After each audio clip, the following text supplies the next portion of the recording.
সরকার দায়িত্ব নেয়ার 180 দিনেও দেশের ক্রীড়া খাতে অস্থিরতা পুরোপুরি দূর হয়নি। এখনো দেশের অধিকাংশ ক্রীড়া ফেডারেশন চলছে অ্যাডহক কমিটি দিয়ে। তবে এর মাঝেও নতুন করে স্পোর্টসের সফল আয়োজন, সেই সাথে ক্রীড়া ভাতার মতো কার্যক্রম নতুন আশা দেখাচ্ছে ক্রীড়াঙ্গনে। সরকারের 180 দিনে ক্রীড়া খাতে সবচেয়ে বড় সাফল্য নতুন কুড়ি স্পোর্টস। গত 2রা মে শুরু হওয়া এই আয়োজনের পর্দা নামে 27 জুলাই। দেশ জুড়ে প্রায় 1,70,000 কিশোর কিশোরী নতুন কুড়ি স্পোর্টসের 8টি ডিসিপ্লিনে অংশ নিয়ে নিজেদের প্রতিভা প্রদর্শনের সুযোগ পেয়েছে। নতুন কুড়ি দেশব্যাপী প্রতিভা খুঁজে বের করার মঞ্চ হিসেবে কাজ করছে। প্রথম পর্বের বিজয়ীরা পাচ্ছে উচ্চতর প্রশিক্ষণের সুযোগ। দ্বিতীয় আসরের কার্যক্রমও শুরু হয়েছে। ক্রীড়া খাতে সরকারের আরেকটি উল্লেখযোগ্য দিক ক্রীড়া কার্ড বিতরণ।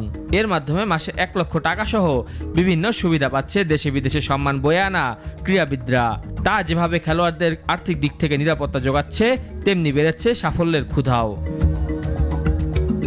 এছাড়া দেশ জুড়ে ক্রীড়া অবকাঠামোগত উন্নয়নের কাজ চলছে। সব জেলায় স্পোর্টস ভিলেজ স্থাপনে প্রথম ধাপের কাজ শুরু হয়েছে। বিভাগীয় পর্যায়ে বিকেএসপি শাখা নিয়ে যাওয়ার কাজও চলছে। এছাড়া ফিফার সহায়তায় এক্সিলেন্স সেন্টার নির্মাণে নীতিমালা শিথিল করে নামমাত্র মূল্যে জমি দিচ্ছে সরকার। তবে দেশের অধিকাংশ ক্রীড়া ফেডারেশন এখনো চলছে অ্যাডহক কমিটির মাধ্যমে, যা কিছু ক্ষেত্রে অসুবিধা তৈরি করছে। এদিকে ক্রীড়া ফেডারেশনগুলোকে বড় আকারে সিড মানি দেওয়ার সিদ্ধান্ত নিয়েছে সরকার, যা ক্রীড়ার উন্নয়নে সহায়ক হবে।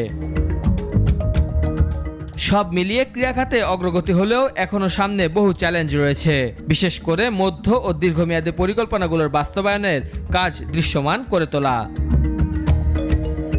মেহেদী হাসান মুন্না, নাগরিক।